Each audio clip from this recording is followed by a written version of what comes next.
போடு. சரி நீ போடு, சக்கரை போடு. நீ சக்கரை போடு.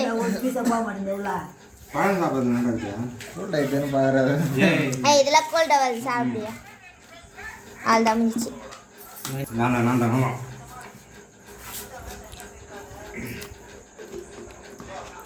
வாங்க வாங்க. தண்ணி ஊத்துவே இல்லையா? தண்ணி ஊற்றுங்களா? இது லைட்டாக சக்கரை போட்டுக்கலாம்.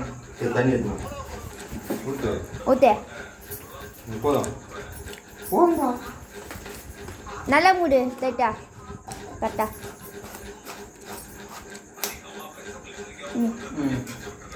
திரும்ப காய்கறி